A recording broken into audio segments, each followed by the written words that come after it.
Hi, hello all, welcome back to our session. And today we are going to discuss some of the important concepts relating to the current affairs based on daily newspaper analysis. And let's start our session with the which of the following person has got an extension by the appointments committee of the cabinet in the reappointment of a central board of direct taxes chairman. So రీసెంట్గా ఎవరికి ACC వాళ్ళు ఏంటంటే CBDT చైర్మన్గా extension అనేది ఇచ్చారని చెప్పేసి అడుగుతున్నారండి. So answer ఏంటంటే మనకి ప్రమోద్ చంద్ర మోడీ. సింపుల్ గా ఈయన మనం ఏంటంటే పీసీ మోడీ అని కూడా పిలుస్తూ ఉంటారండి. ఓకే, పీసీ మోడీ అని చెప్పేసి అంటాం. సో ఈయన ఏంటంటే ప్రెసెంట్ ఆల్రెడీ సిబిడిటీకి చైర్మన్ గా ఉన్నారండి. సో అయితే ఈయనకి రీసెంట్ గా మళ్ళీ ఇంకొక 6 months ఏంటంటే ఎక్స్టెన్షన్ అనేది ఇవ్వడం జరిగిందండి. Okay, right. సో ఇకపోతే ఆప్షన్ చూసుకుంటే కనుక మనకి అవీక్ సర్కార్ అని చెప్పేసి ఒక క్యాండిడేట్ ఉన్నారు. సో అవీక్ సర్కార్ అనేటువంటి క్యాండిడేట్ ఇది కూడా కొత్తగా మనకు వచ్చినట్టు ఒక అపాయింట్మెంట్ అండి. So he is recently appointed as the chairman of PTI అండి. సో PTI అంటే ఫుల్ ఫామ్ ఏంటంటే ప్రెస్ ట్రస్ట్ ఆఫ్ ఇండియా అంటారండి. Okay, press trust of India అండి. So press trust of India అనేది ఏంటంటే మనకి జనరల్ గా మనకి ప్రెస్ కి సంబంధించిన కొన్ని అసోసియేషన్స్ ఉంటాయండి. అలాగే మన న్యూస్ పేపర్ సంబంధించిన కొన్ని ఉంటాయి కదా. సో ఇవన్నీ వీటన్నిటిని లీడ్ చేసేటువంటి ఒక ఇంపార్టెంట్ ఆర్గనైజేషన్ అండి. సో దీన్ని మనం ప్రెస్ ట్రస్ట్ ఆఫ్ ఇండియా అని చెప్పేసి పిలుస్తూ ఉంటామండి. Okay, right. సో ఈ పీటీఐకి కొత్తగా మనకి చైర్మన్ గా ఎలక్ట్ అయినటువంటి క్యాండిడేట్ ఎవరని చెప్పేసి అంటే అవీక్ సర్కార్ అనమాట. ఓకే, రైట్, అవీక్ సర్కార్. ఈ అవీక్ సర్కార్ అనేటువంటి క్యాండిడేట్ ఈయన ఎవరని చెప్పేసి అంటే he is the present editor of Emeritus అండి. ఓకే, రైట్, ఎమిరైటస్ గ్రూప్ కి ప్రెసెంట్ ఎడిటర్ అండి. సో ఈయన ఇప్పుడు ఏం చేసింటే ప్రెస్ ట్రస్ట్ ఆఫ్ ఇండియాకి చైర్మన్ గా ఎలక్ట్ చేయడం అనేది జరిగింది. It's one of the important appointment. So ఇకపోతే నెక్స్ట్ వన్ అంటే చారు సిన్హా అండి. సో చారు సిన్హా అనేటువంటి ఈమె ఎవరని చెప్పేసి అంటే she is a women commander అండి. ఈమె ఎవరని చెప్పేసి అంటే ఒక విమెన్ కమాండర్ అనమాట. Right. So she is the first women commander appointed as the head of CRPF in Kashmir. So మనకి కాశ్మీర్ ఉంది కదండి. సో కాశ్మీర్ యూటీకి సంబంధించి ఏంటంటే జనరల్ జమ్మూ అండ్ కాశ్మీర్లో కాశ్మీర్ ప్లేస్కి సంబంధించినటువంటి సో రీసెంట్గా మనకి సిఆర్పిఎఫ్ని కొత్తగా మనకి ఫామ్ చేశారండి. ఈ ఫామ్ చేసినటువంటి ఈ సిఆర్పిఎఫ్కి ఏంటంటే హెడ్గా మనకి ఎవరిని అపాయింట్ చేశారంటే చారు సిన్హాని అపాయింట్ చేశారండి. సో అయితే ఇలా కాశ్మీర్లో ఫామ్ చేసిన సిఆర్పిఎఫ్కి హెడ్గా రావడం ఏంటంటే ఒక విమెన్ ఏంటంటే ఇదే ఫస్ట్ టైం అనమాట. సో కాబట్టి దీన్ని ఎట్లా చెప్తారంటే she was the first women commander appointed as a head of CRPF formation in Kashmir అండి. సో ఇకపోతే హేమంత్ ఖాట్రే అండి. So Hemant Khatre he is recently appointed as the new chairman and managing director of Hindustan Shipyard అండి. Okay, Hindustan Shipyard Limited. Hindustan Shipyard Limited. So it is the state owned defence ship building centre అండి. Okay, so ship building centre. So ఇది మనకి ఎక్కడ ఉంటుందంటే విశాఖపట్నంలో ఉంటుందండి. Okay, right. So Hindustan Shipyard Limited కి కొత్తగా అపాయింట్ చైర్మన్ మేనేజింగ్ డైరెక్టర్ అంటే హేమంత్ ఖాట్రే. అండ్ అలాగే కాశ్మీర్లో ఫామ్ చేసినటువంటి సిఆర్పిఎఫ్ కి కొత్తగా అపాయింట్ అయిన హెడ్ ఎవరని చెప్పేసి అంటే చారు సిన్హా. అండ్ అలాగే రీసెంట్ గా సిబిడిటీ చైర్మన్ గా 6 months ఎక్స్టెన్షన్ తీసుకున్న క్యాండిడేట్ ఎవరని చెప్పేసి అంటే పీసీ మోడీ. అండ్ అలాగే కొత్తగా అపాయింట్ అయిన press trust of India chairman ఎవరని చెప్పేసి అంటే అవీక్ సర్కార్ అండి. సో ఇవి మనకి ఏంటంటే రీసెంట్ గా మనకి ఈ రోజు వచ్చినటువంటి ఇంపార్టెంట్ అపాయింట్మెంట్స్ అండి. ఒకసారి చూసుకోండి. ఫైన్. ఇకపోతే next one Mustafa అదీబ్ was appointed prime minister of which country. So recent గా ముస్తఫా అబీద్ ఏంటంటే ఏ కంట్రీకి ప్రైమ్ మినిస్టర్ అపాయింట్ చేశారంటే సో ఆన్సర్ ఏంటంటే మనకి లెబనాన్ అండి. Right, Lebanon. సో ఎందుకు ఏర్పడిందంటే ఒకసారి చూద్దాము. సో లెబనాన్ లో లాస్ట్ మంత్ లో చూసుకుంటే కనుక మనకి లెబనాన్ పోర్ట్ లో చూస్తే మనకు ఒక మ్యాసివ్ ఎక్స్ప్లోషన్ ఒకటి జరిగిందండి. ఓకే, మ్యాసివ్ ఎక్స్ప్లోషన్ ఒకటి జరిగింది. సో ఈ మ్యాసివ్ ఎక్స్ప్లోజన్ లో అప్రాక్సిమేట్ గా 160 మెంబర్స్ ఏంటంటే మనకి చనిపోయారండి. అండ్ అలాగే హండ్రెడ్స్ ఆఫ్ మెంబర్స్ ఏంటంటే మనకి ఏంటంటే ఇంజురీస్ అయ్యారన్నమాట. సో ఈ ఇన్సిడెంట్ అయిన తర్వాత ఏంటంటే ఆ కంట్రీలో ఉండేటువంటి పీపుల్ చాలా వరకు యాజిటేషన్ వచ్చింది. సో ఆ యాజిటేషన్ ఏమైందంటే అప్పటి ఆ లెబనాన్ గవర్నమెంట్ ఏదైతే ఉందో ఆ గవర్నమెంట్ మొత్తం అంతా కూడా అంటే కొలాప్స్ అయిపోవడం జరిగిందండి. సో కొలాప్స్ అయిపోవడం జరిగింది. సో అప్పటి ఆ లెబనాన్ కంట్రీని రూల్ చేసేటువంటి ప్రైమ్ మినిస్టర్ ఒక క్యాండిడేట్ ఉన్నారండి. సో ఈయన పేరు ఏంటంటే హసన్ దియాబ్ అని చెప్పేసి పిలుస్తామండి, హసన్ దియాబ్. సో ఈయన అండర్లో ఏంటంటే మనకి లెబనాన్ పోర్ట్ లో మ్యాసివ్ ఎక్స్ప్లోజన్ అనేది జరిగింది. సో అయితే అక్కడ రైజ్ అయినటువంటి ఎమర్జెన్సీని ఈ సిచ్యువేషన్ ఏంటంటే వీళ్ళు కంట్రోల్ చేయలేకపోయారు. కాబట్టి అక్కడ పీపుల్ ఎక్కువగా యాజిటేట్ చేయడంతో ఈ హసన్ దియాబ్ అనేటువంటి ఈ ప్రైమ్ మినిస్టర్ ఏం చేశాడంటే రెసిగ్నేషన్ సబ్మిట్ చేశాడు. ఫర్దర్ గా ఏంటంటే ఈయన గవర్నమెంట్ కూడా మనకి ఏంటంటే పడిపోవడం జరిగింది. సో ఇప్పుడు ఈయన ప్లేస్ నుంచి కొత్తగా మనకి రీప్లేస్ అయినటువంటి ఆ క్యాండిడేట్ ఎవరని చెప్పేసి అంటే ముస్తఫా అదీబ్ అండి. సో ఈ ముస్తఫా అదీబ్ అనేటువంటి క్యాండిడేట్ ఎవరని చెప్పేసి అంటే he is current ambassador from Lebanon to Germany అండి. ఓకేనా. సో లెబనాన్ కంట్రీ నుంచి జర్మనీకి అపాయింట్ అయినటువంటి అంబాసిడర్ అనమాట ఈయన. సో ఈయనే ఇప్పుడు ఏంటంటే మనకి లెబనాన్ కంట్రీకి ప్రైమ్ మినిస్టర్కి అపాయింట్ అవ్వడం అనేది జరిగిందండి. సో లెబనాన్ క్యాపిటల్ అడిగితే కనుక so capital is Beirut and అలాగే కరెన్సీ అయితే కనుక లెబనీస్ పౌండ్ అండి. లెబనీస్ పౌండ్ అని చెప్పేసి అంటారు. అండ్ అలాగే జపాన్ ఈజ్ ఇన్ న్యూస్ అండి. సో రీసెంట్ గా జపాన్ కి సంబంధించిన ప్రైమ్ మినిస్టర్ ఒక అతను ఉంటారండి. సో ఆయన ఏంటంటే షింజో ఆబే అండి. Okay right, Shinzo Abe. So ఈయన కూడా ఏంటంటే ప్రైమ్ మినిస్టర్ ఏంటంటే జపాన్ ప్రైమ్ మినిస్టర్ అంటే షింజో ఆబే. సో ఈయన కూడా రీసెంట్ గా కొన్ని ఇష్యూస్ వల్ల ఏంటంటే ఈయన రెసిగ్నేషన్ సబ్మిట్ చేయడం అనేది జరిగిందండి. Okay right.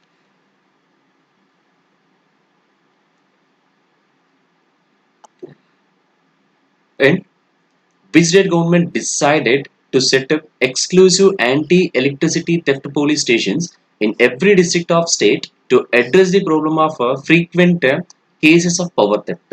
సో రీసెంట్గా ఒక స్టేట్ గవర్నమెంట్ వాళ్ళు ఏం చేశారంటే ఆ స్టేట్లో ఉండే ప్రతి ఒక్క డిస్ట్రిక్ట్లో కూడా ఏంటంటే ఒక్కొక్క పోలీస్ స్టేషన్ అపాయింట్ చేయడం అయితే జరిగిందండి. సో దేనికోసం అని చెప్పేసి అంటే ఫ్రీక్వెంట్గా ఆ పర్టికులర్ స్టేట్లో మనకి పవర్ థెఫ్టింగ్ అనేది జరుగుతుంది అనమాట. సో ఇట్లాంటి ఈ కేసెస్ సాల్వ్ చేయడం కోసం ప్రతి డిస్ట్రిక్ట్లో ఎక్స్క్లూజివ్గా పోలీస్ స్టేషన్ అపాయింట్ చేశారట. ఆ స్టేట్ గవర్నమెంట్ ఏంటంటే so the answer is Uttar Pradesh state government అండి. ఓకే అండి, యూపీ గవర్నమెంట్ మాట. సో యూపీ గవర్నమెంట్ వాళ్ళు రీసెంట్గా ఏం చేశారంటే ఆ స్టేట్లో ఎక్కువగా మనకి ఏంటంటే ఈ పవర్ థెఫ్ట్ అనేది జరుగుతూ ఉంటుందండి. సో ఈ పవర్ థెఫ్టింగ్ ని కంప్లీట్ గా వీళ్ళు ఏం చేస్తున్నారంటే ప్రొహిబిట్ చేయడం కోసం ఏం చేశారంటే ప్రతి డిస్ట్రిక్ట్ లో ఒక పోలీస్ స్టేషన్ ని ఎక్స్క్లూజివ్ గా ఈ పవర్ థెఫ్టింగ్ కేసెస్ ని ఇన్వెస్టిగేట్ చేయడం కోసం ఏంటంటే డెడికేట్ చేయనున్నారండి. సో ఇలా తీసుకొచ్చినటువంటి ఇనిషియేషన్ ఏ స్టేట్ గవర్నమెంట్ వాళ్ళదంటే యూపీ అండి. సో ఈ యూపీ ప్రెసెంట్ చీఫ్ మినిస్టర్ ఎవరని చెప్పేసి అంటే so Yogi Adityanath. Okay, Yogi Adityanath. And governor ఎవరంటే మనకి ఆనందీ బెన్ పాటిల్ అండి. Okay, Anandi Ben Patil. She is the governor of UP.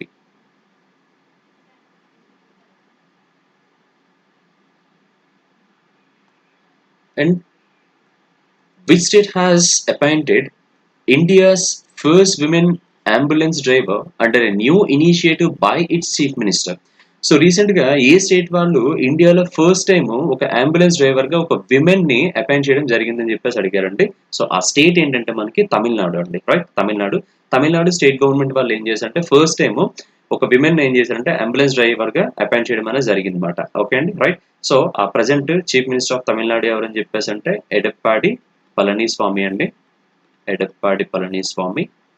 Okay. And the present governor అయితే కనుక మనకి బన్వారీలాల్ పురోహిత్ అండి. Okay, Banwarilal Purohit. Clear.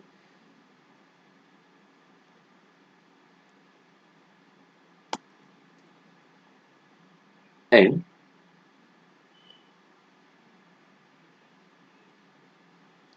which program was designed to lay foundation for capacity building of civil servants? So civil servants వాళ్ళకి కెపాసిటీని buildup చేయడం కోసం recent గా government of India వాళ్ళు లాంచ్ చేసినటువంటి డిజైన్ చేసినటువంటి ఒక ప్రోగ్రామ్ ఏంటి అని చెప్పేసి అడిగారండి. సో ఆ ప్రోగ్రామ్ పేరు ఏంటంటే మిషన్ కర్మయోగి అండి. ఓకే రైట్, మిషన్ కర్మయోగి. సో ఈ మిషన్ కర్మయోగి అనేది ఏం చేస్తున్నారు, దీని తాలూకు మెయిన్ పర్పస్ ఏంటంటే జనరల్ గా మనకి రీసెంట్ గా నిన్ననే యూనియన్ గవర్నమెంట్ వాళ్ళు ఏం చేశారంటే యూనియన్ క్యాబినెట్ వాళ్ళు ఏంటంటే దీన్ని ప్రపోజ్ చేయడం అనేది జరిగిందండి. యూనియన్ క్యాబినెట్ ఏంటంటే ప్రపోజ్ చేసింది. సో ఈ యూనియన్ క్యాబినెట్ యాక్చువల్గా దీనికి ఒక చైర్మన్ ఉన్నారండి. సో ఆయన ఎవరని చెప్పంటే మన prime minister honourable prime minister Narendra Modi గారు. సో ఈయన అండర్లో ఏంటంటే మనకి ఈ ప్రోగ్రామ్ అనేది డిజైన్ చేయబడిందండి, మిషన్ కర్మయోగి అనేది. సో ఈ మిషన్ కర్మయోగి అండర్లో వీళ్ళు ఇప్పుడు ఏం చేస్తారంటే IGOT, okay, IGOT Karmayogi platform ఏంటంటే మనకి త్వరలో లాంచ్ అయిపోతున్నారండి, IGOT. Okay right. So IGOT అంటే మీనింగ్ ఏంటంటే inter governmental online training platform అండి. ఓకే, ట్రైనింగ్ ప్లాట్ఫామ్ అంట. సో రైట్, ఈ ట్రైనింగ్ ప్లాట్ఫామ్ లో జనరల్గా ఏం చేస్తారంటే ఆల్రెడీ ఎవరైతే సివిల్ సర్వెంట్స్ ఉంటారో, ఓకే అండి రైట్, సివిల్ సర్వెంట్స్ ఎవరైతే ఉంటారో సో ఈ సివిల్ సర్వెంట్స్ అందరికీ కూడా ఏంటంటే డైరెక్ట్ గా ఆన్లైన్ లెర్నింగ్ ప్లాట్ఫామ్ ఏంటంటే వీళ్ళు ఆఫర్ చేయబోతున్నారండి. సో ఈ ఆన్లైన్ లెర్నింగ్ ప్లాట్ఫామ్ అనేది ఏంటంటే వీళ్ళ తాలూకా డెవలప్మెంట్, కెరీర్ డెవలప్మెంట్ కోసం ఏంటంటే మనకి దీన్ని యూటిలైజ్ చేసుకోవడం అనేది జరుగుతూ ఉంటుంది. అండ్ అలాగే ఈ ప్రోగ్రామ్ కి టోటల్ గా వీళ్ళు ఎస్టిమేట్ చేసినటువంటి ఆ అమౌంట్ ఎంత అంటే అప్రాక్సిమేట్లీ 510 crore rupees అండి. Okay right, kitchen 510 crore rupees అండి. అండ్ అలాగే ఈ ప్రోగ్రామ్ అయితే మనకి ప్రజెంట్ 2020 to 21 నుండి అలాగే 2024-2025 వరకు ఏంటంటే మనకి టోటల్గా 4 years ఏంటంటే ఈ ప్రోగ్రామ్ నుండి మనకి ఇంప్లిమెంట్ చేయడానికి గవర్నమెంట్ ఆఫ్ ఇండియా వాళ్ళంటే డెసిషన్ అయితే తీసుకున్నారండి. అండ్ అలాగే ఇందులో మేజర్గా వీళ్ళకి ఆఫర్ చేసేటువంటి ఇష్యూస్ ఏంటంటే ఒకటి ఏంటంటే ఆన్లైన్ లెర్నింగ్ అండి, ఆన్లైన్ లెర్నింగ్. అండ్ రెండు, ఈ పర్టికులర్ ఆన్లైన్ లెర్నింగ్ అనేది ప్రస్తుతం అయితే కనుక వీళ్ళు ఈ సివిల్ సర్వెంట్స్ ఏం చేస్తారంటే ఆల్రెడీ ఎవరైతే కొన్ని పర్టికులర్ డిపార్ట్మెంట్స్ ని హోల్డ్ చేసుకుని ఉంటారో డిపార్ట్మెంట్ వైజ్ ఏంటంటే వీళ్ళకి కొన్ని యూనిక్ అథారిటీస్ అని ఉంటాయి అన్నమాట. సో ఆ యూనిక్ అథారిటీస్ బట్టి వీళ్ళు ఏం చేస్తారంటే వాళ్ళ కెరీర్ డెవలప్మెంట్ సంబంధించినటువంటి ఎడ్యుకేషన్ ఏంటంటే వాళ్ళు ప్రొవైడ్ చేయడం అనేది జరుగుతూ ఉంటుంది. సో ఇక మీద ఏంటంటే డిపార్ట్మెంట్ వైజ్ కాకుండా ఎనీ సివిల్ సర్వెంట్ మాట ఎవరైనా సరే ఏంటంటే ఓవరాల్ గా మనకి ప్రతి ఒక్క సివిల్ సర్వెంట్ కూడా ఏంటంటే ఆన్లైన్ లెర్నింగ్ ప్లాట్ఫామ్ ఏంటంటే వీళ్ళు యాక్సెస్ చేసుకునే ఫెసిలిటీ అనేది దీనికి తీసుకొచ్చారండి. అండ్ సెకండ్ థింగ్ ఏంటంటే ప్రతి ఒక్క సివిల్ సర్వెంట్స్ కూడా ఏంటంటే కొన్ని రూల్స్ అనేవి ఏంటంటే ప్రెసెంట్ ఉంటాయి అన్నమాట. ఇప్పుడు ఏం చేస్తారంటే ఆ రూల్స్ మోడ్ ఏం చేస్తారంటే కంప్లీట్ గాని రోల్ మోడ్ కిందకి ఏంటంటే కన్వర్ట్ చేయడం అనేది జరిగిందండి. అంటే జనరల్ గా వీళ్ళు ఏం చేశారంటే ఈ ప్రాపర్ ట్రైనింగ్స్ వల్ల ఏంటంటే వాళ్ళ కెపాసిటీని వాళ్ళు ఎన్హాన్స్ చేసేసి ఆ కెపాసిటీ బట్టి వీళ్ళకి ఏం చేశారంటే రోల్స్ అని ఏంటంటే మనకు ఆఫర్ చేయడం అనేది జరుగుతూ ఉంటుంది అనమాట. ఓకేనండి, రైట్. సో ఇలాగేంటంటే కొత్త ఇనిషియేషన్స్ అని ఏంటంటే మనకి సివిల్ సర్వీసెస్ కూడా తీసుకొస్తున్నారు అనమాట. సో ఈ ప్రోగ్రామ్ అంతా కూడా దేని అంటలో జరుగుతుందంటే మనకి మిషన్ కర్మయోగి అంటలో జరుగుతూ ఉంటుందండి. ఓకేనండి, it's a capacity building centre గా మనం చెప్తూ ఉంటాము. సో దీన్ని అయితే కనుక మనకి 4 years దీన్ని ఇంప్లిమెంట్ చేద్దాం అని చెప్పేసి అనుకోండి. 2020-21 నుంచి అంటే 2024-25 వరకు ఏంటంటే దీన్ని ఇనిషియేట్ చేద్దాం అనుకున్నారు. టోటల్ ఈ ప్రోగ్రామ్ కి పెట్టేటువంటి టోటల్ అమౌంట్ ఎంత అంటే మనకి 510 crores అండి. Okay, right.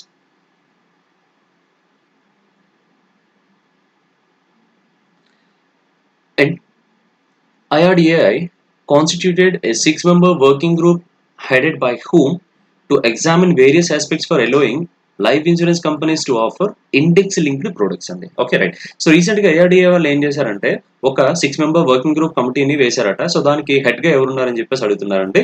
సో ఆ హెడ్ ఏంటంటే ఎవరంటే మనకి దినేష్ పంత్ అండి. Okay, right. సో యాక్చువల్ గా ఈ కమిటీ వాళ్ళు వీళ్ళు డిస్క్లోజ్ చేయాల్సినటువంటి ఇష్యూ ఏంటంటే చూడండి, జనరల్ గా మనకి లైఫ్ ఇన్సూరెన్స్ కంపెనీస్ ఉంటాయి కదండి. ఈ లైఫ్ ఇన్సూరెన్స్ కంపెనీస్ అట త్వరలో మనకి ఏంటంటే ఇండెక్స్ లింక్డ్ ప్రొడక్ట్స్ ఏంటంటే ఆఫర్ చేయడం ఎలా అనే దానిపైన ఏంటంటే మనకి కమిటీ అనేది వేశారండి. ఇట్స్ వెరీ ఇంపార్టెంట్ అండి, ఫుల్ ఫామ్ గుర్తుపెట్టుకోండి. ఇండెక్స్ లింక్డ్ ప్రొడక్ట్స్ మాట. ఐఎల్పి ఫుల్ ఫామ్ ఏంటంటే ఇండెక్స్ లింక్డ్ ప్రొడక్ట్స్ అండి. సో ఇండెక్స్ లింక్డ్ ప్రొడక్ట్స్ అంటే ఏంటంటే జనరల్ గా చూడండి, ఇండెక్స్ లింక్డ్ ప్రొడక్ట్స్ అంటే ఏంటంటే it's nothing but it's a kind of bonds అండి. Okay, right. It is a kind of bond అనమాట. సో త్వరలో అంటే బాండ్స్ మనం సింపుల్ గా చెప్పంటే సెక్యూరిటీస్ గా కూడా మనం చెప్పొచ్చు అండి. సో త్వరలో ఏం చేస్తారంటే మన ఇండియాలో ఉండేటువంటి ఏ లైఫ్ ఇన్సూరెన్స్ కంపెనీస్ అయినా సరే వాళ్ళు ఏంటంటే మార్కెట్ లోనికి ఏంటంటే బాండ్స్ ని ఏంటంటే ఇష్యూ చేసేటువంటి ఒక ఫెసిలిటీని ఏంటంటే ఈ కమిటీ వాళ్ళు ఏంటంటే తీసుకొస్తున్నారండి. So as per the committee ప్రకారం ఏంటంటే జనరల్ గా ఏ లైఫ్ ఇన్సూరెన్స్ కంపెనీస్ అయితే మనకి బాండ్స్ ఇష్యూ చేస్తాయో ఈ బాండ్స్ లో ఎవరైతే పీపుల్ ఇందులో ఇన్వెస్ట్ చేస్తూ ఉంటారో ఈ పీపుల్ కి వచ్చేటువంటి రిటర్న్స్ ఉంటాయి కదండి. సో బేసిక్ గా మనం ఇంట్రెస్ట్ గా చెప్పొచ్చు, లేకపోతే వేరేగా చెప్పొచ్చు అనమాట. సో ఎవరైతే ఈ పర్టికులర్ బాండ్స్ లేదా సెక్యూరిటీస్ ఇన్వెస్ట్మెంట్ చేస్తారో సో వాళ్ళకి ఇచ్చేటువంటి ఈ రిటర్న్స్ ని ఎలా క్యాల్కులేట్ చేస్తారంటే జనరల్ గా ఈ బాండ్స్ ఏవైతే ఉన్నాయో ఈ బాండ్స్ ఏం చేస్తారంటే ఒకటి 10-year గవర్నమెంట్ బాండ్స్ ఉంటాయండి. సో ఐదర్ వీటికన్నా సరే వాళ్ళు లింక్ చేస్తారు, లేదు అంటే మనకి ఈక్విటీ మార్కెట్ కి సంబంధించినటువంటి ఇండెక్సెస్ ఉంటాయండి. సో వాటిని ఏమని పిలుస్తాం అంటే మనం సెన్సెక్స్ అలాగే నిఫ్టీ అని చెప్పేసి పిలుస్తుంటాం అండి. ఈ Sensex Nifty equity market indices ఉంటాయి. సో వీటికన్నా సరే ఈ బాండ్స్ లింక్ చేస్తారట, లేదు అంటే కనుక 10-year గవర్నమెంట్ బాండ్స్ కన్నా సరే దీన్ని లింక్ చేస్తూ ఉంటారు అనమాట. సో ఇలా లింక్ చేసినప్పుడు వీటికి ఉండేటువంటి ఈల్డ్స్ ఏవైతే ఉంటాయో యాజ్ ఇట్ ఈస్ గా అవే ఈల్డ్స్ ఏం చేస్తారంటే ఇక్కడ మనకి ఈ ఇండెక్స్ లింక్డ్ ప్రొడక్ట్స్ పైన రిటర్న్స్ కింద ఆఫర్ చేయడం అనేది జరుగుతూ ఉంటుంది. సో అయితే ఒకసారి ఇక్కడ చూద్దాము, గవర్నమెంట్ బాండ్స్ కనుక ఈ ప్రొడక్ట్స్ లింక్ చేస్తే మనకి ఇన్వెస్టర్స్ ఉండేటువంటి రిస్క్ అనేది ఏంటంటే మనకి చాలా తక్కువగా ఉంటుందండి. ఓకేనండి, ఎందుకంటే బాండ్స్ ఏంటంటే ఫ్లక్చుయేట్ గా మనకు పర్టికులర్ రిటర్న్ తీసుకొచ్చేటువంటి అదే ఫర్ ఎగ్జాంపుల్ ఈ ప్రొడక్ట్స్ ని మనకి ఈక్విటీ మార్కెట్ సెగ్మెంట్స్ అయినటువంటి సెన్సెక్స్ నిఫ్టీ కనుక లింక్ చేశారనుకోండి మనకి జనరల్ గా స్టాక్ మార్కెట్స్ అనగానే మనకి ఫ్రీక్వెంట్ గా ఏంటంటే మనకి వోల్టిలిటీ అనేది ఎక్కువగా ఉంటుంది. సో ఓవరాల్ ఇక్కడ రిస్క్ కూడా మనకి ఎట్లా ఉంటుందంటే ఎక్కువగా ఉంటుంది అనమాట. సో అయితే టోటల్ గా అన్ని పాసిబిలిటీస్ చూసేసి ఫర్దర్ గా ఏదైతే బెటర్ వేలో ఉంటుందో ఆ బెటర్ వేని ఏం చేస్తారంటే ఈ కమిటీ వాళ్ళు సజెస్ట్ చేయని ఉన్నారండి. సో ఇది జనరల్ గా మనకు ఉండేటువంటి ఇండెక్స్ లింక్డ్ ప్రొడక్ట్స్ అని చెప్పేసి పిలుస్తుంటాము. మీరు ఇవేవి అంత డీటెయిల్ గా నేర్చుకోవాల్సిన అవసరం లేదు జనరల్ బ్యాంక్స్ పాయింట్ ఆఫ్ వ్యూలో. అదే మీరు సెబీ కానీ లేదంటే ఆర్బీఐ కానీ ఇట్లాంటి ఏమైనా రాస్తే మాత్రం కంప్లీట్ గా ఇప్పుడు నేను చెప్పిన ప్రతి ఒక్క పాయింట్ కూడా ఇంపార్టెంట్ గుర్తుపెట్టుకోవాల్సిన అవసరం అనేది అనమాట. సో అయితే జనరల్ గా సో కాన్సెప్ట్ ఏంటంటే త్వరలో లైఫ్ ఇన్సూరెన్స్ కంపెనీస్ కూడా ఏంటంటే మనకి ఇండెక్స్ లింక్డ్ ప్రొడక్ట్స్ ఏంటంటే ఆఫర్ చేస్తాయట. సో ఆఫర్ చేస్తే ఎట్లా చేయాలి, దానివల్ల రిటర్న్స్ అనేవి ఎట్లా వస్తాయి అనేది కమిటీ డిసైడ్ చేయాల్సి ఉంటుంది అనమాట. సో ఆ కమిటీకి హెడ్ ఎవరు ఉన్నారంటే మనకి దినేష్ పంత్ ఉన్నారండి. ఒక్కోసారి ఏంటంటే ఈ కమిటీలో ఎంతమంది మెంబర్స్ ఉన్నారని కూడా అడుగుతూ ఉంటారండి. 6 members ఉంటారన్నమాట. అండ్ ఈ కమిటీని మనకి ఓవరాల్గా సెట్ చేసినటువంటి బాడీ ఏంటంటే మనకి ఐఆర్డీఏ అని చెప్పేసి ఉంటాం, insurance regulatory development authority of India అంటాము. సో ఇది మనకి ఎక్కడ ఉందంటే హైదరాబాద్లో ఉందండి. ఓకేనండి. ప్రజెంట్ చైర్మన్ దీనికి ఎవరంటే మనకి ఎస్సీ కుంటియా అని చెప్పేసి పిలుస్తూ ఉంటాము. So SC Khuntia is present chairman of IRDA అన్నమాట. సో ఇకపోతే ఇక్కడ మనకి చూసుకుంటే అదర్ కంపెనీస్ కూడా కొన్ని ఉన్నాయండి, ఇంపార్టెంట్ కంపెనీస్. ఇది ఒకసారి చూద్దాము. సో సుర్జిత్ ఎస్ బళ్ళా అని చెప్పేసి అంటాము. సో ఈయన ఒక కమిటీకి హెడ్ అండి. సో ఈయన ఏ కమిటీకి హెడ్ అంటే issuing of elephant bonds. Okay, issuing of elephant bonds. So actually last year వచ్చినాయండి. ఎలిఫెంట్ బాండ్స్ ఇష్యూయింగ్ కి సంబంధించినటువంటి నామ్స్ ఏంటంటే డీల్ చేసినటువంటి క్యాండిడేట్ ఎవరంటే సుర్జిత్ ఎస్ బల్లా అండి. Okay right. ఇకపోతే యూకే సిన్హా చూద్దాము. సో యూకే సిన్హా అనేవారు ఈయన ఒక కమిటీకి హెడ్ అండి. సో ఆ కమిటీ ఏంటంటే providing long term solutions to economic and financial sectors and MSME. ఓకేనండి రైట్. సో ఎంఎస్ఎంఈ వాళ్ళకి ఏంటంటే ఎకనామిక్ అండ్ అలాగే ఫైనాన్షియల్ ఇష్యూస్ సంబంధించిన లాంగ్ టర్మ్ సొల్యూషన్స్ ప్రొవైడ్ చేయడం కోసం వేసిన కమిటీకి హెడ్ ఎవరంటే మనకి యూకే సిన్హా అండి. ఇకపోతే తపన్ రాయ్ అండి. So he is the head of the panel which deals the supervision of, okay అండి, సూపర్విజన్ ఆఫ్ సిఐసి అంటాము, అంటే కోర్ ఇన్వెస్ట్మెంట్ కంపెనీస్ అండి. కోర్ ఇన్వెస్ట్మెంట్ కంపెనీస్ తాలూకా సూపర్వైజింగ్ సంబంధించిన ఫ్రేమ్ వర్క్ ని డీల్ చేయడం కోసం అపాయింట్ చేసిన కమిటీకి హెడ్ ఎవరంటే మనకి తపన్ రాయ్ అనమాట. ఓకే అండి right. So these are the important committees relating to finance అండి. ఇకపోతే next one, who is headed the panel to review the effective utilization of the armed forces headquarters civil services cadre అని చెప్పేసి అడిగాడు. So armed forces head quarters ని civil service cadre లో ఉండేటువంటి armed forces head quarters ని effective గా utilise చేసుకోవడం కోసం ఒక కమిటీ ఒకటి రీసెంట్ గా వేశారన్నమాట. ఆ కమిటీ హెడ్ ఎవరని చెప్పేసి అడిగారండి. సో కమిటీ హెడ్ ఎవరని చెప్పేసి అంటే లెఫ్టినెంట్ జనరల్ షకాత్కర్ అండి. సో రిటైర్డ్ క్యాండిడేట్ మాట ఈయన. ఓకే అండి, షకాత్కర్ మాట రైట్. సో ఈ కమిటీ యాక్చువల్గా ఏంటంటే మనకి ఆనరబుల్ మినిస్ట్రీ ఆఫ్ డిఫెన్స్ వాళ్ళు వేశారండి. So honourable ministry of defence మాట శ్రీ రాజ్నాథ్ సింగ్ గారు వేశారు, అపాయింట్ చేయడం జరిగింది రాజ్నాథ్ సింగ్. అండ్ అలాగే ఈ పర్టికులర్ కమిటీలో మనకి ఎంతమంది ఉంటారంటే 3 మెంబర్స్ ఉంటారండి. సో వీళ్ళందరినీ కూడా లెడ్ చేసేటువంటి క్యాండిడేట్ ఎవరంటే లెఫ్టినెంట్ జనరల్ షకాత్కర్ అండి. And next one, which ministry gave its nod to 27 projects for development of integrated cold chains and value addition infrastructure under Pradhan Mantri Kishan Sampada Yojana. So Pradhan Mantri Kisan Sampada Yojana అండర్లో integrated cold chains and అలాగే value addition infrastructure ని develop చేయడం కోసం మనకి 27 projects కి ఏంటంటే మనకి approval అనేది ఇవ్వడం జరిగిందండి. సో అయితే ఏ మినిస్ట్రీ వాళ్ళు ఈ అప్రూవల్ అనేది ఇచ్చారని చెప్పేసి అడుగుతున్నారండి. సో పైన ఇక్కడ మీరు ఈజీగా అర్థం చేసుకోవచ్చు. సో ప్రధాన మంత్రి కిసాన్ సంపద యోజన అండి యాక్చువల్గా it is a programme. So ఈ ప్రోగ్రామ్ అనేది మనకి యాక్చువల్గా 2016లో మనకి ministry of food processing industries వాళ్ళు ఏంటంటే లాంచ్ చేయడం జరిగిందండి. సో ఈ ప్రోగ్రామ్ తాలూకా టోటల్ అమౌంట్ ఎంత అంటే మనకి 6,000 crores అండి. అండ్ దీన్ని ఇట్స్ ఏ 4 years ప్రోగ్రామ్ అండి. దీన్ని 2016 నుంచి 2020 వరకు ఏంటంటే దీన్ని ఇంప్లిమెంట్ చేద్దాం అని చెప్పేసి డిసైడ్ అయ్యారండి. సో అయితే 2016లో దీన్ని లాంచ్ చేసినప్పుడు ఈ ప్రోగ్రామ్ నేమ్ ఏంటంటే మనకి పిఎం సంపద యోజన అని చెప్పేసి పిలిచారండి. సో దీన్ని 2017లో ఏం చేశారంటే దీనికి కిసాన్ అనేటువంటి ఒక వర్డ్ ని యాడ్ చేయడం అనేది జరిగింది అనమాట. ఓకేనండి. Initially it was called as Pradhan Mantri Sampada Yojana. And 2017 it was renamed as ప్రధాన మంత్రి కిసాన్ సంపద యోజన అండి. Okay right. అండ్ అయితే ఇక్కడ సంపద అంటే ఫుల్ ఫామ్ ఏంటంటే it is a scheme for agro marine processing and development of agro processing clusters, right? So it is a scheme for agro marine processing and development of agro processing clusters అండి. Okay right well. So ఈ scheme తాలూకా major objective ఏంటంటే మనకి ఈ marine production ఏదైతే ఉందో so దాన్ని process చేయాలట. And the second one అంటే ఇట్లా ప్రాసెస్ చేసినటువంటి ప్రొడక్షన్ ఏదైతే ఉందో దీన్ని ప్రిజర్వ్ చేయడం అనేది ఈ స్కీమ్ తాలూకా మెయిన్ ఇంపార్టెన్స్ అండి. ఓకే అండి, ప్రాసెసింగ్ అండ్ ప్రిజర్వింగ్ మాట. సో ఈ రెండాటిని ఏం చేస్తారంటే క్లస్టర్ బేస్డ్ లో వీటిని ఏంటంటే డెవలప్ చేయడం అనేది ఈ ప్రోగ్రామ్ తాలూకా మెయిన్ ఎయిమ్ అండి. సో అయితే ఈ ప్రోగ్రామ్ 2016లో 6,000 crores దీన్ని స్టార్ట్ చేయడం జరిగింది. ఈ ప్రోగ్రామ్ ఇంప్లిమెంటేషన్ 2016 నుంచి 2020 వరకు ఉంటుందండి. సో ఈ ప్రోగ్రామ్ మనకి ఇనిషియేట్ చేసిన మినిస్ట్రీ ఏంటంటే ministry of food processing industry అండి. So present ministry of food processing industry ఎవరని చెప్పేసి అంటే మనకి Harsimrat Kaur Badal. Okay, Harsimrat Kaur Badal right. So ఈమె ఏంటంటే మనకి ministry of food processing industries అండి. అండ్ అలాగే మినిస్ట్రీ ఆఫ్ అగ్రికల్చర్ ఎవరు అని చెప్పేసి అంటే మనకి నరేంద్ర సింగ్ తోమర్. ఓకే, నరేంద్ర సింగ్ తోమర్. అండ్ అలాగే మినిస్ట్రీ ఆఫ్ ఎంఎస్ఎంఈ ఎవరు అని చెప్పేసి అంటే మనకి నితిన్ గడ్కరీ. నితిన్ గడ్కరీ. అండ్ అలాగే ministry of skill development entrepreneurship ఎవరు అని చెప్పేసి అంటే Mahendranath Pandey. Mahendranath Pandey. So these are some of the important static related questions relating to the ministries. Fine. India and which country agreed to deepen their cooperation to counter terrorism, piracy and insurgency to boost trade exchanges? So recent గా India వాళ్ళు ఏ కంట్రీతో వాళ్ళొక cooperation వాళ్ళొక agreement అనేది చేసుకోవడం జరిగిందండి. So ఆ agreement అనేది ఏంటంటే కౌంటర్ టెర్రరిజం, పైరసీ అండ్ అలాగే ఇన్సర్జెన్సీ పైన ఒక అగ్రిమెంట్ అనేది చేసుకోవడం జరిగింది. అది ఏ కంట్రీ వాళ్ళని చెప్పి అడిగారండి. సో ఆన్సర్ ఏంటంటే మనకి నైజీరియా అండి. ఓకే అండి, సో రైట్, నైజీరియా అండి. సో ఇది ఒకటి గుర్తుపెట్టుకోండి.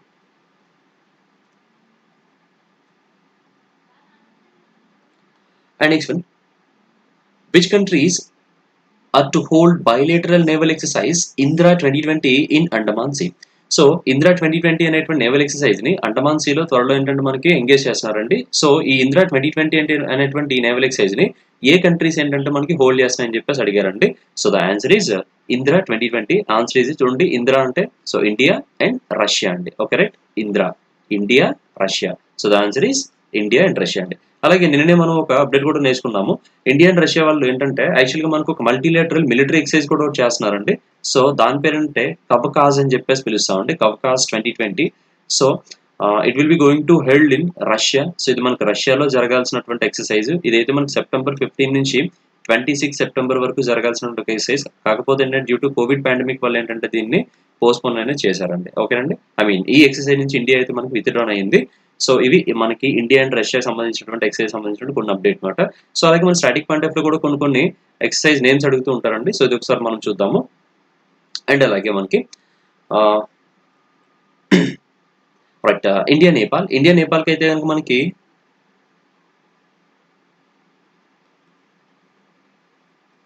ఓకేనండి సూర్యకిరణ్ అని చెప్పేసి ఒకటి ఉంటుందండి, India Nepal.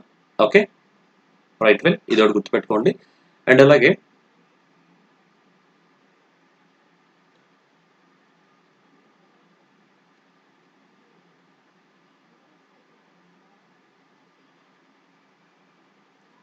And next, world coconut day is అబ్సర్వ్డ్ on. World coconut డేని ఏ రోజు మనకి ఏంటంటే సెలబ్రేట్ చేస్తారని చెప్పి అడుగుతున్నారండి. సో ఆన్సర్ ఈస్ September 2 అనమాట. Okay, September 2 is అబ్సర్వ్డ్ as coconut day. And అలాగే దీనికి ఒక థీమ్ కూడా ఉందండి. సో ప్రజెంట్ ఇయర్ థీమ్ ఏంటంటే invest in coconut.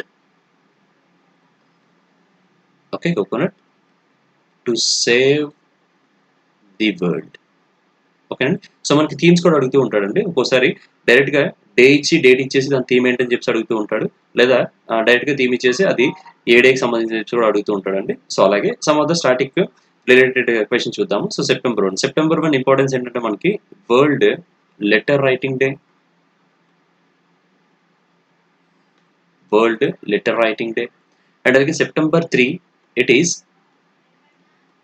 Sky scrapers day.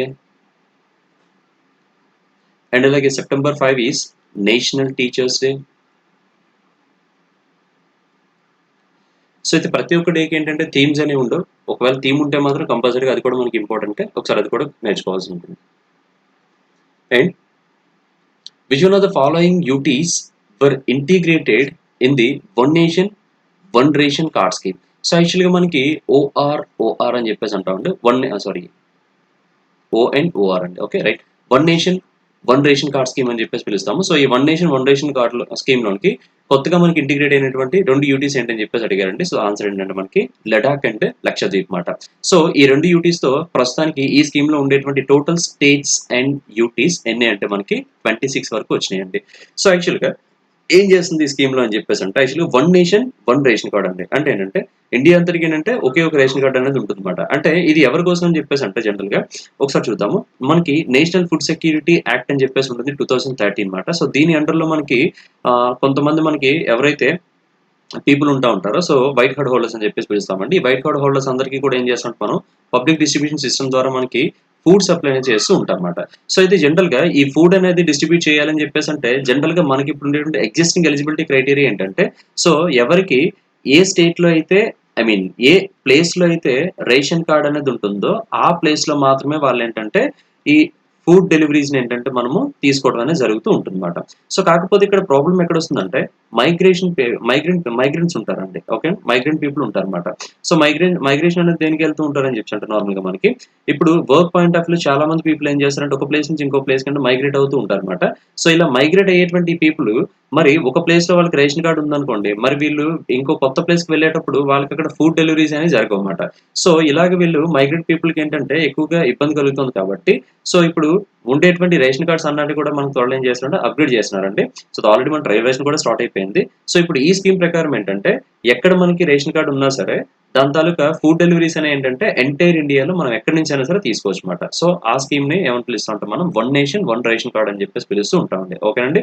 ఇది ఎస్పెషల్‌గా ఎవరికి బెనిఫిట్ అవుతుందంటే మనకి ఎవరైతే మైగ్రేట్ అవుతున్నారో పీపుల్ వర్క్ పర్పస్‌లో ఎవరైతే మనకి మైగ్రేట్ అవుతూ ఉంటారో ఈ వర్కర్స్ ఏం చేస్తారంటే ఒక స్టేట్ నుంచి ఇంకో స్టేట్‌కి లేదా ఒక డిస్ట్రిక్ట్ నుంచి ఇంకో డిస్ట్రిక్ట్‌కి వెళ్తూ ఉంటారు కదా! సో ఇక్కడ వీళ్ళు ఏం చేస్తారంటే వాళ్ళకు ఉండేటువంటి రేషన్ కార్డ్‌ని ఎక్కడన్నా సరే యుటిలైజ్ చేసుకొని వాళ్ళేంటంటే పబ్లిక్ డిస్ట్రిబ్యూషన్ సిస్టమ్ ద్వారా వాళ్ళకి కావాల్సిన ఫుడ్ డెలివరీస్ అనేవాళ్ళు తెచ్చుకుంటూ ఉంటారన్నమాట. ఓకే అండి. ఇదొక గ్రేట్ స్కీమ్ అండి. ఫైన్ ఇకపోతే next one. Who became the world's richest person according to the Bloomberg Billionaires Index. So Bloomberg's billionaire index ని బేస్ చేసుకుని వరల్డ్స్ రిచెస్ట్ పర్సన్ ఎవరని చెప్పేసి అడుగుతున్నారండి. So the answer is MacKenzie Scott మాట. Okay అండి. So MacKenzie Scott మాట. Right. So గుర్తుపెట్టుకోండి. So she is the world's richest women అండి. So she is the world's richest women. So ఈమె ఎవరని చెప్పేసి అంటే మనకి జెఫ్ బెజోస్ ఉంటారు కదా. So Jeff Bezos ex wife అండి. So she was the world's richest women అనమాట. ఓకే అండి. రైట్. ఇకపోతే వరల్డ్స్ రిచెస్ట్ సెకండ్ పర్సన్ ఎవరని చెప్పేసి అంటే as per the Bloomberg billionaire index ప్రకారం అయితే కనుక సో మార్క్ జుకర్బర్గ్ అండి. అండ్ థర్డ్ క్యాండిడేట్ ఎవరని చెప్పేసి అంటే మనకి ఎలాన్ మస్క్ అండి. ఇకపోతే ముఖేష్ అంబానీ గారు అయితే కనుక ఈ బ్లూంబర్గ్ బిలియనీర్ ఇండెక్స్ ని బేస్ చేసుకుంటే కనుక ఈయన eighth richest person in the world. Okay. Right. So ఇక్కడ మీరు గుర్తుపెట్టుకోవాల్సింది ఏంటంటే మనకి ఈ వరల్డ్ రిచెస్ట్ పర్సన్స్ అనేవాళ్ళు ఏంటంటే ఒక అప్డేట్ అవుతూ ఉంటారండి. మనకి ఫస్ట్ ప్లేస్ సెకండ్ ప్లేస్ ఇవన్నీ అవుతూ ఉంటాయి. సో మనం ఇక్కడ చూసుకోవాల్సింది ఏంటంటే ఏ ఇండెక్స్ బేస్ చేసుకొని ఎవరు అనేది మాత్రం మీరు గుర్తుపెట్టుకుంటూ ఉండాలండి. సో అంటే for example Bloomberg billionaire index ప్రకారం ఏంటంటే మనకి మెకెంజీ స్కాట్ అవ్వచ్చు. లేదా ఫర్ ఎగ్జాంపుల్ రేపటి రోజున ఫోర్బ్స్ వాళ్ళు రావచ్చు. లేకపోతే ఇంకా వేరే వేరే మనకేంటంటే ఇంటర్నేషనల్ మ్యాగజైన్స్ ఉంటూ ఉంటాయన్నమాట. సర్వే చేసేవాళ్ళు ఉంటారన్నమాట. సో వాళ్ళు ఏ ఇండెక్స్‌ని బేస్ చేసుకొని అడిగితే మనం ఆన్సర్ కూడా ఏంటంటే మనం అదే ఇవ్వాల్సి ఉంటుందండి. సో అంతే తప్ప ఏంటంటే ఒకటే ఆప్షన్ ఏంటంటే అన్నట్లకి మనం కనెక్ట్ చేయడం అనేది కరెక్ట్ కాదు. So as per the national crime records bureau which state had the highest suicidal rate in the country అండి. ఓకే. ఇక్కడ మీరు గుర్తుపెట్టుకోవాల్సిన క్వశ్చన్ ఏంటంటే ఎన్‌సీఆర్‌బీ వాళ్ళ రిపోర్ట్ ప్రకారము ఏ స్టేట్‌లో హైయెస్ట్ సూసైడల్ రేట్ ఉంది అని చెప్పేసి అడిగారండి. ఇక్కడ అడిగింది అంటే నాట్ హైయెస్ట్ సూసైడ్స్ అండి. Highest suicidal rate. So question ఇంకోసారి గుర్తుపెట్టుకోండి. ఓకేనా. అర్థం చేసుకొని ట్రై చేయండి. Try to understand this question. So here would has asked is highest suicidal rate, not highest suicide in a state. Okay, right. Well, so highest suicidal rate అయితే కనుక మనకి ఎక్కువగా ఏ స్టేట్ లో ఉందంటే ఛత్తీస్గఢ్ స్టేట్ లో ఉందండి. So it is the top as per the NCRB records అండి.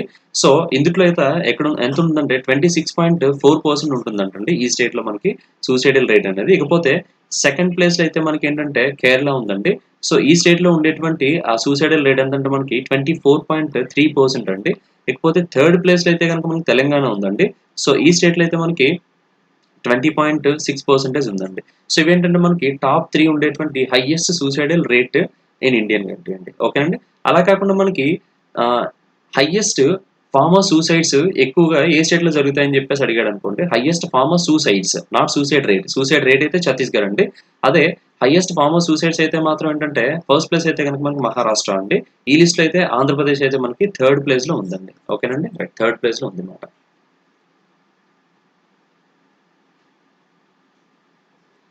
And which IIT students have launched a free of cost mobile scanner application air scanner అండి. సో ఎయిర్ స్కానర్ అనేటువంటి మొబైల్ స్కానర్ అప్లికేషన్ ఏంటంటే మనకి free of cost launch చేశారట. అసలు IIT students IIT వాళ్ళని చెప్పేసి అడిగారండి. So answer is IIT Bombay అండి. సో వీళ్ళు ఈ యాప్ లో ఉండేటువంటి బెస్ట్ అడ్వాంటేజ్ ఏంటంటే మనం దేన్నైతే మనం జనరల్ గా స్కాన్ చేస్తామో ఆ స్కాన్ చేసిన తర్వాత ఆ ఐటమ్ ఆర్ ఆబ్జెక్ట్ అనేది ఏంటంటే డైరెక్ట్గా మనకంటే పీడిఎఫ్ ఫార్మాట్లోకి అంటే కన్వర్ట్ అయిపోతూ ఉంటుంది అనమాట.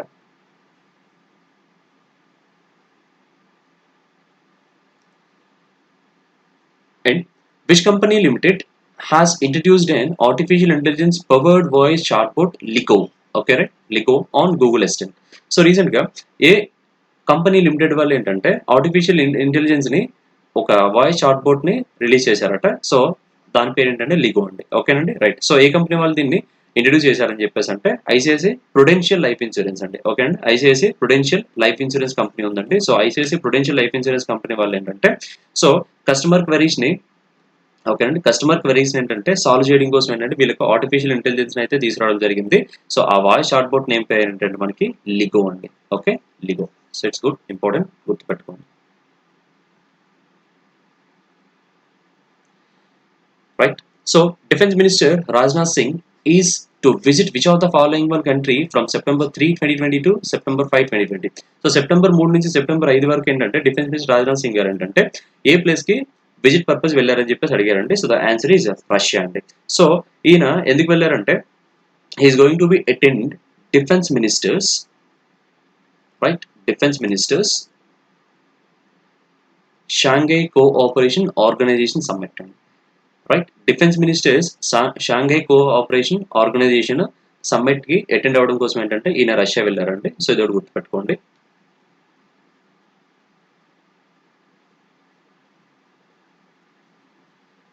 And which Bollywood film maker authored